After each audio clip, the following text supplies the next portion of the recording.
The state of Israel must control the security of all the land which is west of the Jordan River.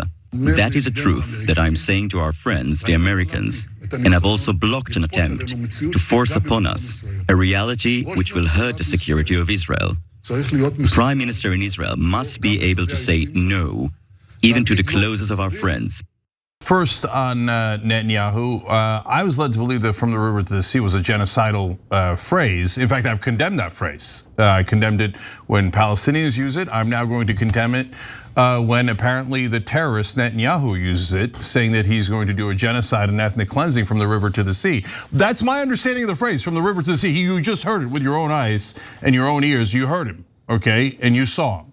So now it's not just him. Ben Gvir, the national security minister, says that they're going to drive the Gazans out. Now it all makes sense, actually. Why did they start in the north? What led them to believe that there was more Hamas in the north? And what I said on the first day, which is why wouldn't they just go to the south? They've got tunnels. They just go. So what's the point of destroying the north? You destroy the north first, you push them into the south. Now they're destroying the south. They haven't slowed down at all. Biden asked them to slow down. Biden's the weakest man in the world. We'll get to that in a second. So now their new plan is, drive them into the Sinai desert. And now he's making it clear. And he says two-state solution, no way. And so there'll be no Palestinian state. That's not a partner for peace. That's not an ally. He says we get to say no. That's true. They're an independent country. They can say anything they like, right? We also get to say no. It's unconscionable to send them any money. $3.8 billion so that you could do genocide and ethnic cleansing? Hell no. I mean, look, if they start driving them into the desert, I'm considering stopping paying taxes. I don't want my money going to ethnically cleanse people. What? Well, I thought we said never again. What is this? Total, utter monster, okay? It's unconscionable to send them any money. None, 0, 0, 0. But look at the pathetic Joe Biden. He's, we're still trying to convince him. What, but you by asking pretty please?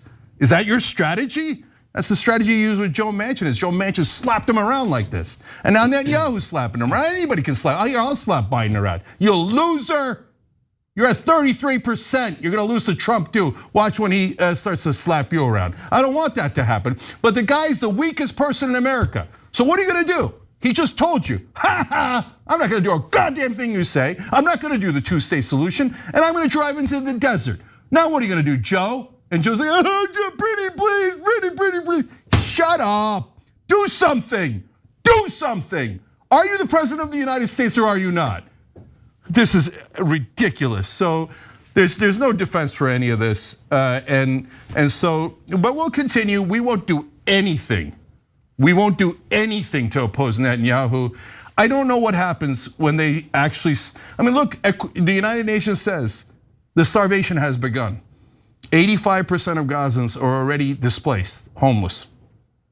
And now 25% of them are starving. That's 500,000 people.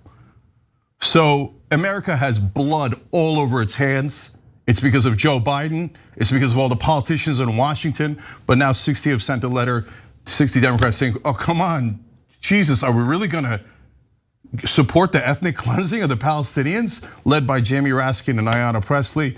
Bless their hearts, at least there's a pulse there, but the rest is unconscionable.